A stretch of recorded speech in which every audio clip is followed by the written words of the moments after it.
Hello and welcome. I'm Peter, the host of this channel.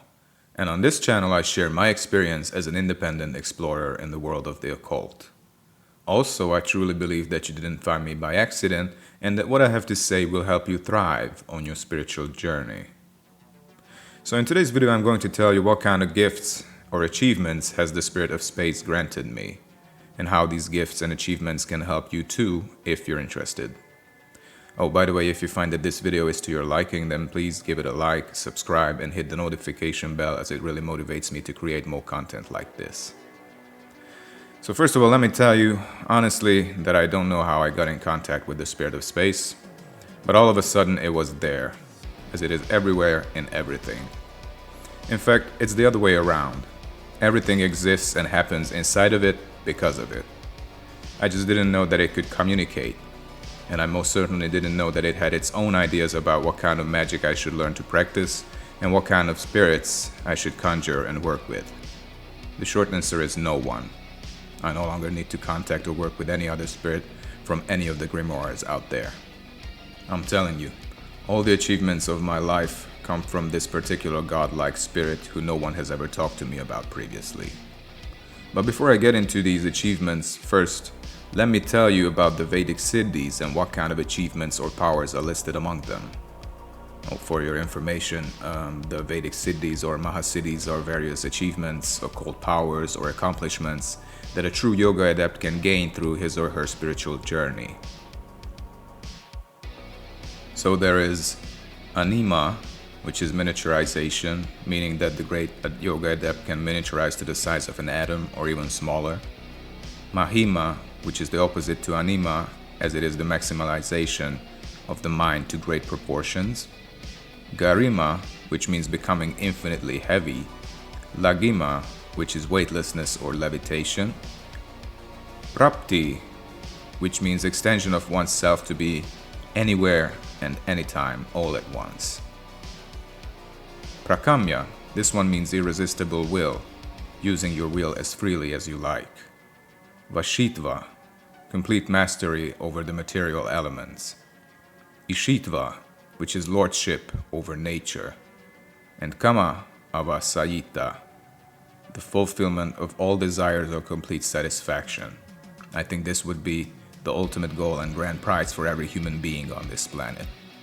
I'm sorry if I mispronounce some of their names. What matters is that all of them sound really neat. Yet there are, quote, superpowers that are not listed here, yet they are still attainable. For example, in my case, the Eye of Lucifer.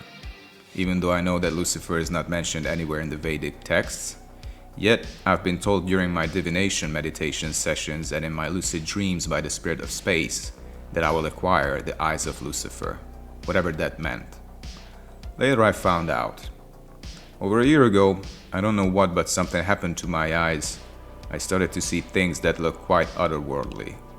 I could experience it when I was sober and also when I wasn't. I could see a gigantic all-encompassing green mist or smoke with clear signs that it is infinite and alive. At times it looked like a giant vortex closely resembling an eye. It took me a while till I figured out what it was, but then it came to me. I started to see the mind. Yes, I'm probably among the few individuals in this world who knows for a fact that the mind exists, and it is not your brain, and it is not in your brain. It is not your memory storage or imagination or the combination of the two, because it is simply not yours. You belong to it and not the other way around. The mind is a gigantic, majestic, living organism that shares the same space with you and me. It constantly changes its shape, yet it is invisible by default. It is like the internet. Actually, it is what the internet is aspiring to be. I say that because the mind is available everywhere in the universe, even where there is no internet. Also, the internet cannot touch you, but the mind can. It has a very gentle touch.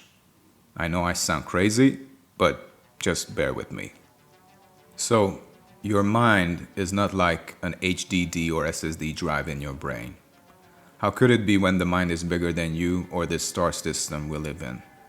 This feature of the mind allows people to become clairvoyant, having access to info in their Akashic records, and doing remote viewing, to name a few examples. You live in the mind, and the mind has its own intelligence. You see, the spirit of space is a very childlike yet very wise spirit. Same goes to the mind and nature. All of them behave like baby animals. They are playful and full of kindness. You can definitely feel it. And together they have granted me access to the Akashic records, where I have access to some very obscure information that no one seems to talk about.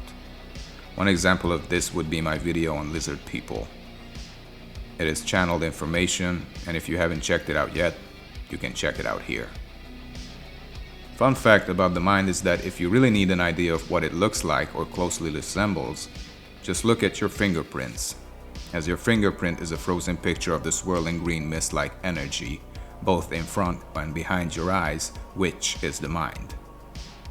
No wonder everyone has a unique fingerprint from birth, as it comes with the package of this reality. It is reality's way of signing or labeling its own creations within the pool of the mind. And if I got it right, then it serves as proof that this world is primarily spiritual, and only then is it physical. And what does the mind tell me? Just two things. It likes to look at itself and communicate with itself.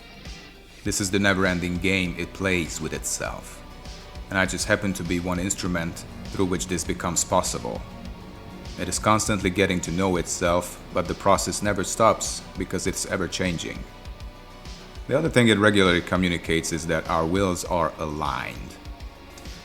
I want what it wants, so I don't need to worry about a conflict of interest kind of thing. And it wanted me to share my findings and energy with other people, even though I was selfish and wanted all of it to myself. So now you know the story of my YouTube channel. But there are some other psychic powers that bloom from our connection. To give you another example, I might be among the few individuals who can create spirits at will. And no, I don't mean by killing someone and shit, but by creating various spirits with your will at your service. I call them proxy spirits. You could see these kinds of spirits on cave paintings. I'm telling you, that's what they are, even though we might never see the proof of that. But I still call them proxy spirits. The cool thing about these kinds of spirits is that they can be charged with whatever energy or flavor you need. They could fuse into the spirit of fandom, the spirit of genius, or that of a warrior, or even the spirit of sexuality. It is for the conjurer to wear these spirits as magical robes and attract the same kind of energy from their environment. The one proxy spirit that I'm constantly wearing is the spirit of calmness and relaxation. And guess what? I'm not gonna lie, I have a very smooth and fairly successful life where I barely experience any kind of stress. So let me share one thing that I thought could be to your benefit spiritually. Recently I was thinking about starting a YouTube membership program where members could gain access to my games. One game would include me sharing some of these proxy energies with you so you can wear them and experiment with them. And then you could give me your story with them, so we can all learn and evolve together. But now, back to the spirits. The other spirit I got to work with is the spirit of nature. The spirit of nature loves change, as it is also an ever-changing spirit, who likes to cause the most change with the least effort. So what does the spirit of space and nature want? Well, for me, these two spirits wanted me to cleanse myself spiritually so all magical workings would have a more profound impact on me and my surroundings. They taught me that magic wasn't just something outside or inside of me, but it was a delicate dance between the conscious and the unconscious, the brightness and the darkness, the real and the unreal. A continuous change and evolution of the magician, both as a human and as a cosmic being. So to sum it up, here is what I know. The largest and most ancient god is the spirit of space, which contains the endless sea of the mind in itself. And both of these gods have nature, because nature gives character and function to all spirits and planes. And of course, these spirits are way above good and evil. And their harmonic plane needs nothing from you or me, as they create and transcend everything. If they really want something from you, they'll make your will synchronize or align with theirs. You cannot turn against them as a human, and you shouldn't want to, as it is hard enough for the human brain to get wrapped around this kind of stuff anyway. In my next video, I will tell you about a time when I wanted to get information about the Great Pyramids of Giza from the Akashic Records. I didn't know what, I just wanted it to be some new information that I haven't heard before. And what I've got could be an eye-opener if you like symbols and their meanings. So stay tuned if you're interested. So that is it for today. Leave your comments down below, because I want to know if you have ever come across or in contact with any of the spirits above. And I'll see you in my next video. Take care. I love you.